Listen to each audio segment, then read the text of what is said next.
Grabe siya ata naliniwan yung anak niya.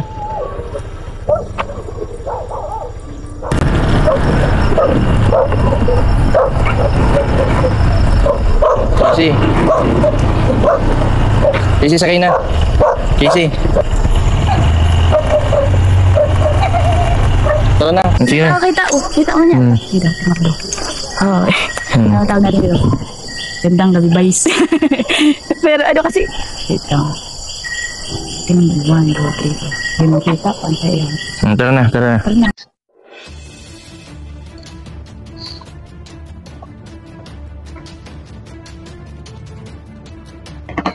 So yun na, guys, muli nagbabalik po yung lingkod. Ayan, isang mapagpalang araw o gabi sa ating lahat. Saan man kayong sulok ng mundo. Eto na, guys, no. Bago ang lahat, shout out pala muna sa inyo. Mega love shout out kay Mr. Benty Boy. Ito, guys, ay baka naman po pwede. Suportahan naman din po natin ang YouTube channel ni Mr. Benty Boy. At alam ko hindi naman dingid sa inyong kaalaman na si Mr. Benty Boy ay alam nyo na siya yung ikangay kasama ni Kuya Bal. Matagal ng panahon, wala pa si Lola Damiana. Ayan na, guys. At dito sa kanyang YouTube channel ay yun na, tinutukan niya dito si Casey. Dahil alam naman natin na si Casey ay meron ding depression, no? Pero kasabayan yan nila Robilin na ini-injectionan at yung iba pa. Pero ito, mukhang lumalala si Casey at hating ito, guys, ang ipakikita ko sa inyo, nagmistulang white lady. Hating gabi naglalakad si Casey. Ito ay galing sa pagsamba. Medyo ito na, no, bakit kaya humantong sa ganito na parang nawawala or nawala na sa katinuan, nawala sa wisyo na haring gabi ay nakasunglass. Ito, guys, medyo malagaslas, guys, no? Wait. Casey. Casey, sakay na. Casey. Tara na. Sige. Kita mo niya. Tawag natin dito. Gandang gabi, guys. Pero Tara na, tara. Saan ka pa dyan? Wala sa buhay ko, mapapagal ka dyan.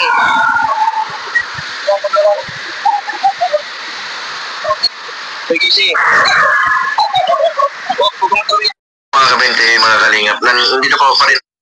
Ayun na, dito naglalakad si Casey, gabing-gabi, no?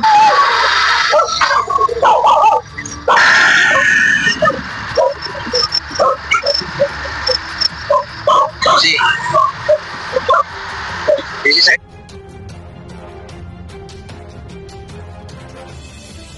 Naglalakad sa dilim and nakasalamin. Medyo lumalala. Nakakaawa naman ang sitwasyon ni Casey, no? Sayang ganda ni Casey. Pero salamat kay Mr. Benty Boy. Salamat sa walang sawang pagtangkilik or pag-aalaga and pagtulong dito sa maglola kay Casey. At nandyan din si Ate Annalyn, yung mama ni Casey. At yun nga, medyo din. bakit yan ay nag-back? Kasi anong ginawa niya? Nagkagayan? Bakit naman tinapon niya? Galit na. Bakit? Okay po. Bawal. Hoy! Itiraan mo yan? Dali, ako makain sa'yo. Wag na. Yami, manali lang. Sige, isa lang. Ngayon lang, sige. Ayaw ko nito. Ewan mo itapon yung gamot. Ngayon lang, sige. Ayaw ko nito. Ewan mo itapon yung gamot. May depression and sa awa ng Diyos, medyo okay na. Huwag naman sanang sumampung muli at nakakaawa naman itong dalawang matanda, si Lolo at si Lola, no? So, eto, guys, ang problema po kasi dito kay Casey, pahirapan uminom ng gamot. At talagang payat na po. Payat na. As in, talagang ibang-iba na siya. Kumpara before, nang siya ay, ayan guys, tinan nyo, nakasalaminan siya. Ha? Nakasalamin po. Ayan. Kita nyo, guys? Sa dilim. Naglalakad sa tabing highway.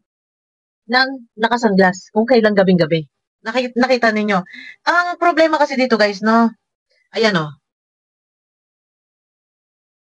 Ang problema kasi dito guys, hindi siya umiinom ng gamot, pahirapan. And hindi rin po siya kumakain. Nandun na rin yung hindi na halos din naliligo. Medyo hindi siya, kung si Lolo at si Lola yung magpapainom ng gamot, pahirapan. Pumupunta doon, si Mr. Benty Boy, napapainom niya ng gamot, kailangan daanin sa malambing-lambing, aamu-amuin. Paano po kung wala si Mr. Benty Boy? Yun ang mahirap dito.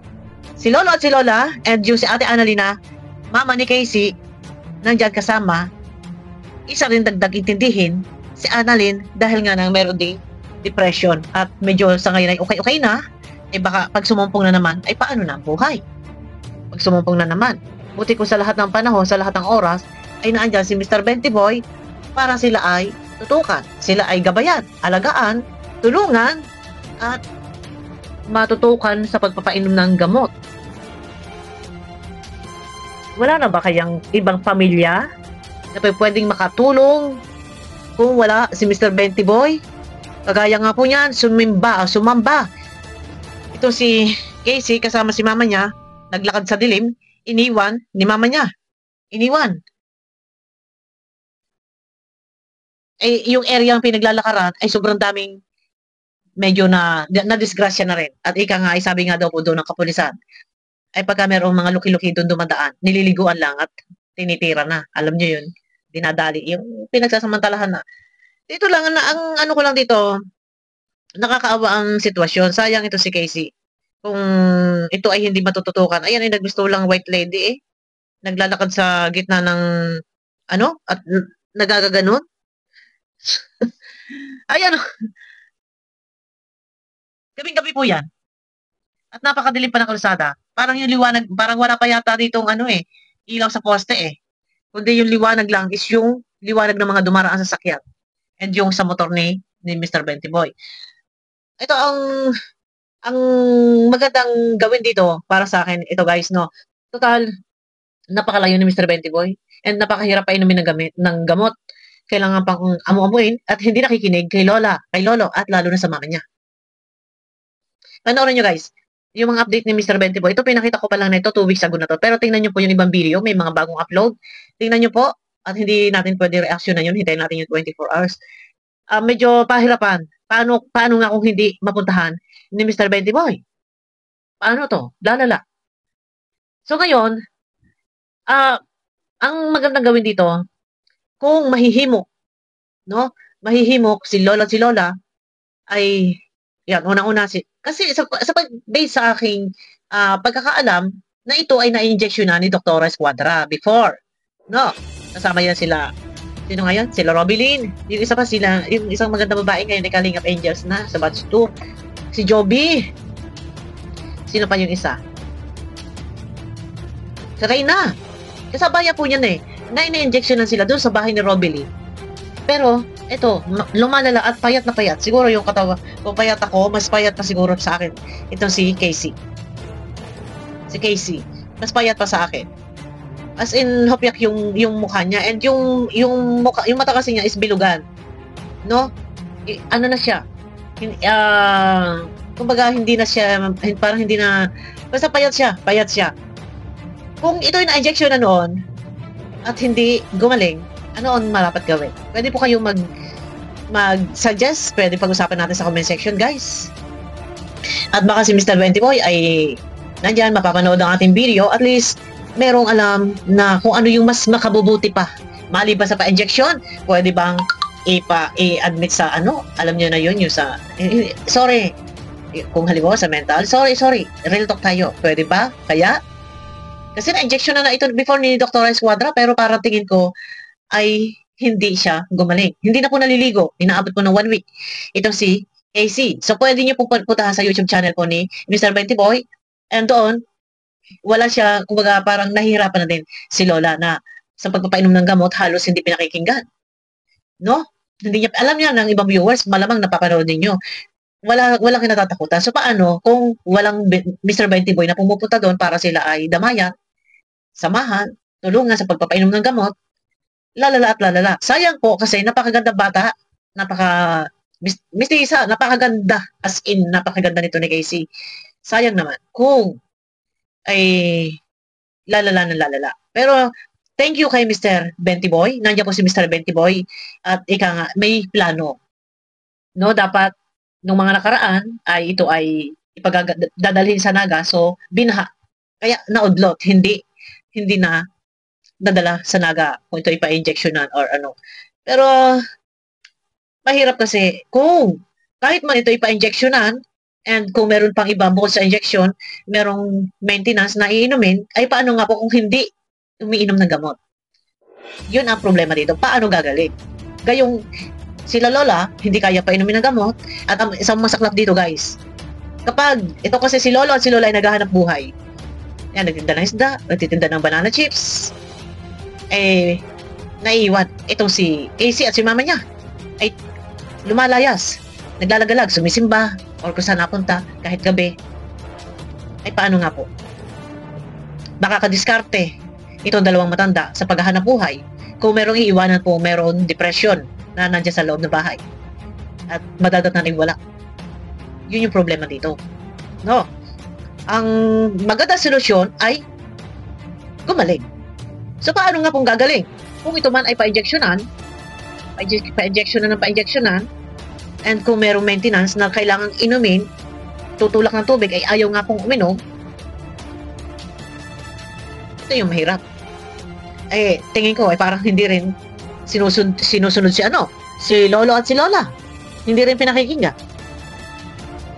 Pero kailangan talaga dito, ang tututok talaga dito, kailangan kina lolo at lola, kay lolo at kay lola, wag i-baby. Wag inaamo-amo.